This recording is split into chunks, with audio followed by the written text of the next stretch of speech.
Welcome to the first test academy. তোমাদের জন্য একটা বিশেষ একটা ভিডিও যা থামনে দেখে নিয়েছো, যারা সত্যি সত্যি সঠিক খবর এবং একটা যে টেন্টেটিভ ডেট কোন ডেটে হতে পারে এক্সাম, তোমাদের ডাব্লিউপি এবং কেপি প্রিলিমস যে এক্সামগুলো আটকে আছে, তো সেটা কখন হতে পারে সেই ব্যাপারেই কিন্তু আমি তোমাদের সামনে একটা টেন্টেটিভ ডেট বলবো। আশা করি সেই ডেটে তোমাদের কিন্তু এক্সামটা হওয়ার সম্ভাবনাটাই সবচেয়ে বেশি। তো চলো, আমাদের দুটো পরীক্ষা মূলত আটকে আছে, তাই তো? দুটো পরীক্ষা, একটা হচ্ছে কেপি কনস্টেবল আর একটা হচ্ছে ডাব্লিউপি কনস্টেবল। এছাড়া আরও আছে ডাব্লিউপি এসআই আছে, তার সাথে সাথে আবার জেল পুলিশও আছে। যাই হোক, সমস্ত রকমের সমস্ত এক্সামগুলো কখন কখন কি হতে পারে, তো সমস্তই তোমরা সব কিছু জানতে পারবে। তোমরা জাস্ট প্রথম থেকে শেষ পর্যন্ত ভিডিওটি দেখবে। দেখো, প্রথমত এই পরীক্ষাগুলো যেমন কেপির আগেই একটা ডেট দিয়ে দেওয়া হয়েছিল, যে ডেট দেওয়া হয়েছিল যে সেপ্টেম্বর মাসে এক্সামটা হবে, তোমরা দেখেওছিলে।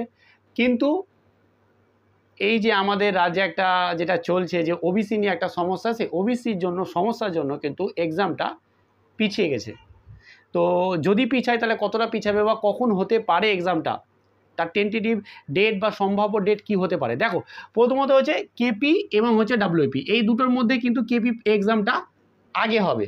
তো আগে হবে তাহলে কখন হতে পারে? আমাদের অক্টোবর মাসে কিন্তু কি আছে, পুজো আছে, হলে তারপরে হওয়ার সম্ভাবনাটা প্রচুর। তার মানে ধরো এটা নভেম্বরের দিকে হওয়ার চান্স কিন্তু, মানে সম্ভাবনাটাই প্রচুর সম্ভাবনা। ওকে, এরপরে আসে ডাব্লিউপি এক্সাম।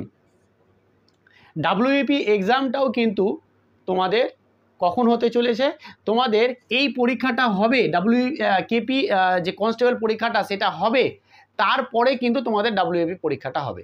তার মানে ধরে নাও যে কি, এটা ধরে নাও যদি নভেম্বর মাসে হয়, তাহলে নভেম্বরের পরে তার মানে ডিসেম্বরে কিন্তু হওয়ার সম্ভাবনাটা প্রচুর। বোঝা গেছে? এবার যে আমি আরও বললাম যে তোমাদেরকে, যেমন ডাব্লিউপিএসআই বলো, তারপরে হচ্ছে যে কি তোমাদের জেল পুলিশ বলো, তো এই যে পরীক্ষাগুলো, সমস্তগুলো পরীক্ষাগুলো কিন্তু এখন আপাতত হওয়ার সম্ভাবনা কোনো কিছুই দেখতে পাওয়া যাচ্ছে না। যা পরীক্ষা হওয়ার সম্ভাবনা পুজোর পরে হওয়ার সম্ভাবনা। এটাতে একটু যারা প্রিপারেশান সময় পাওনি তাদের জন্য একটা খুশির খবর, যে কি হ্যাঁ অবশ্যই পরীক্ষা হলে তো খুবই ভালো, বাট ঠিক আছে, প্রিপারেশান যেহেতু যাদের হয়নি তাদের জন্য তো খুশিরই খবর। কারণ তাহলে তোমরা কি পেলে, তোমরা একটু সময় পেয়ে গেলে যে কি হ্যাঁ পড়ার।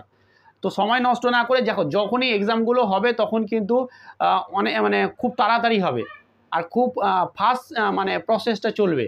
তো সময় নষ্ট না করে পড়াশোনাটা যেমন কন্টিনিউ করছো এখনও, এই যে পরীক্ষাটা ডিলে হয়ে গেল তার জন্য পড়াশোনাতে একটু ঢিলামু দিয়ে দেবো, এটা কিন্তু করো না। পড়াশোনাটা কন্টিনিউ যেমন পড়াশোনা এতদিন ধরে করে আসছো, ঠিক তেমনটা ভাবে পরীক্ষা যতদিন না হচ্ছে, যতদিন না তুমি একটা চাকরি পাচ্ছ, ততদিন কিন্তু তুমি এইভাবেই পড়াশোনাটা চালিয়ে যাও।